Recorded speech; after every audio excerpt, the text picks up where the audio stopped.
Here goes chapter 12. Well, Wine, and Witch. The well didn't look magical. It was overgrown with weeds and thistles, and stones were crackled and crumbling. Do you think this is the right well? Goldie asked. I was doubtful, except we'd followed the dwarf's directions so exactly, and everything had matched his description. There's only one way to be certain, I said. I walked to the well and leaned over the edge. The bottom was black as a cave at midnight, and I couldn't smell anything at all. I turned the rusty stile till the bucket lowered down. There was a plish. I heaved the bucket up and looked inside. Goldie gasped. It's wine, Red wine. The nymph swirled over the roof of the well, whispering excitedly. This had to be the wine well. I felt that tingly feeling I got when there's magic around. Surely this would restore Granny's magic, her life, her youth. Do you think we should drink some? Asked Goldie. The dwarf said it would restore youth, I said. We're already young. I just need to bring some back to Granny. How will you carry it? Goldie asked. I hadn't considered that. I had nothing in which to carry the wine, but then there was another rush and swirl of nymphs, and what I'd assumed was a nearby grove of trees was revealed to be a house, or at least what was left of one. It was a large manor, most certainly abandoned. The shutters were chipped and hanging off their hinges, dead ivy climbed the walls and frame, and the stone chimney was only half standing. It doesn't look like anyone lives there, said Goldie. No, I said. But perhaps there might be a bottle or a jug inside. Yes, I said, though neither of us moved. A few nymphs settled on the roof of the dilapidated house, making it look all the more overgrown and haunted. You go first, said Goldie. I walked slowly to the door. It was cracked and chipped. The knob and hinges were orange with rust. I think we should knock, said Goldie. It's the polite thing to do. Yes, of course, I said. We can't go barging into other people's houses. I gave a quick rap at the door. There was no answer. I knocked again and the door fell inward. Clouds of dust billowed up as it crashed to the floor. I covered my mouth with my cloak as the dust settled. I don't think anyone's home, I said. Except maybe ghosts, said Goldie. We walked slowly inside, and the floorboards creaked beneath our feet. It must have been a grand house once. It looked as though it had been abandoned centuries ago.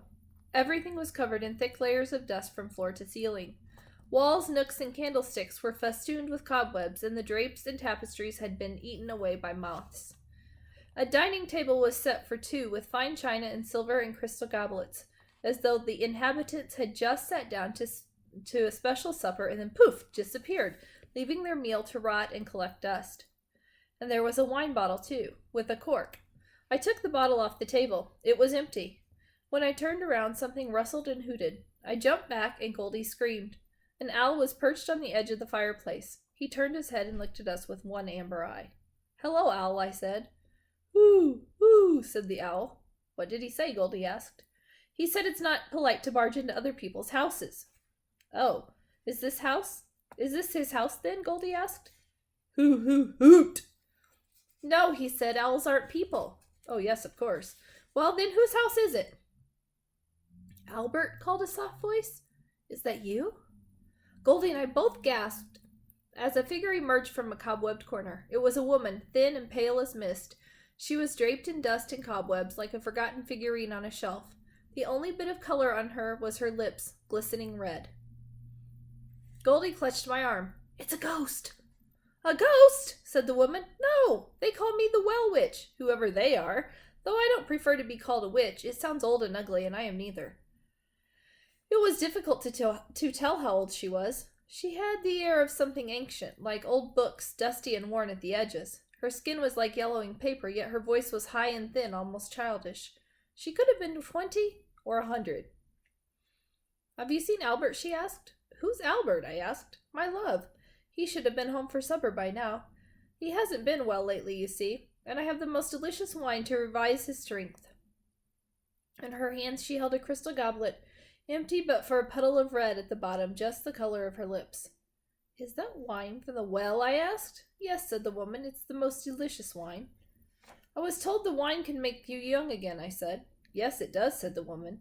When Albert grew old and took sick, I devoted all my powers to restoring youth and vitality.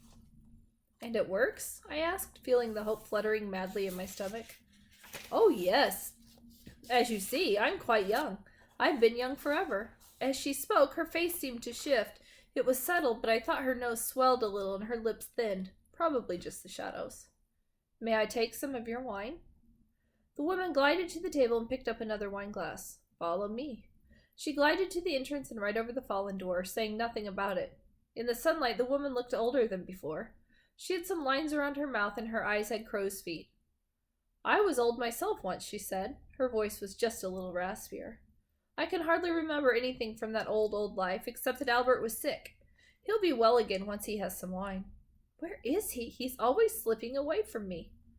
I looked around, wondering if Albert was as strange and dusty as this woman.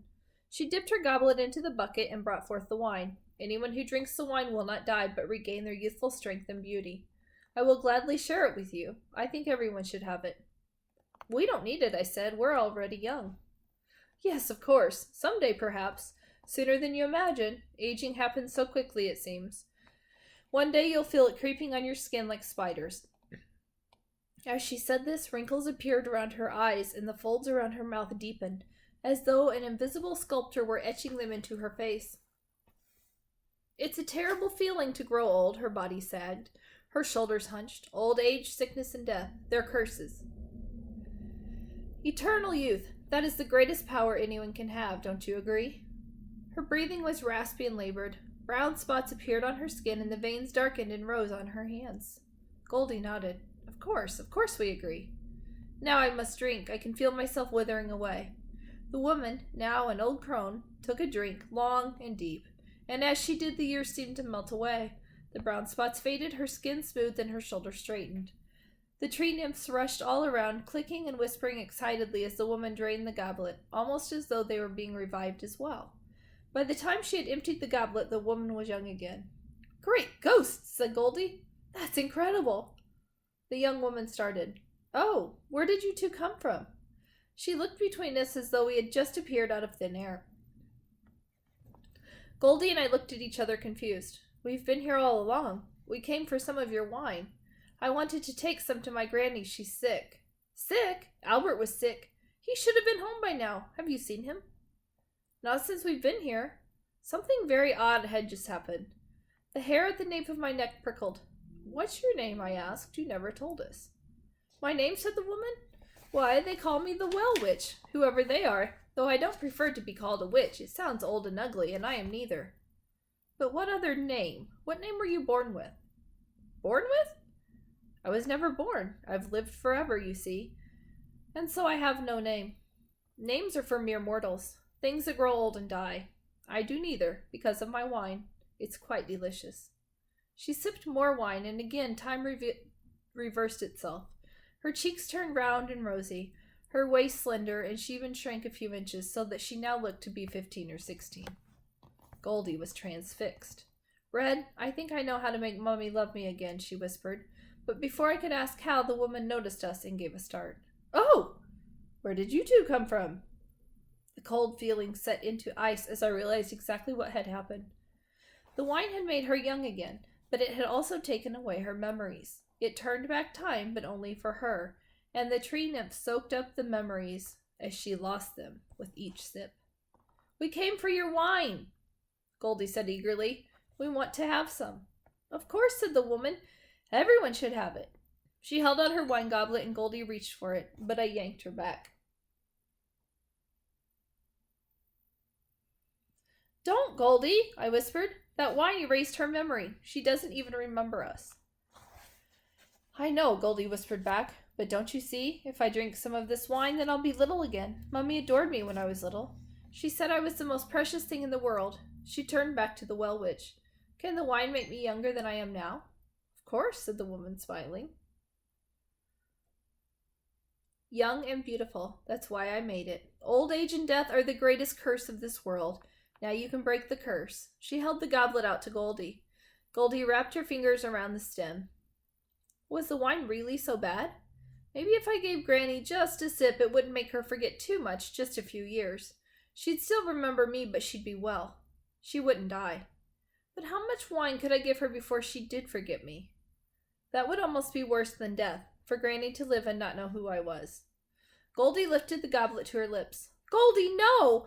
I lunged and slapped the goblet away. It fell to the ground and broke in two. Oh, what a pity, said the witch. That was my best goblet. I watched the wine seep into the ground, my heart pounding as shriveled weeds turned an unnatural green.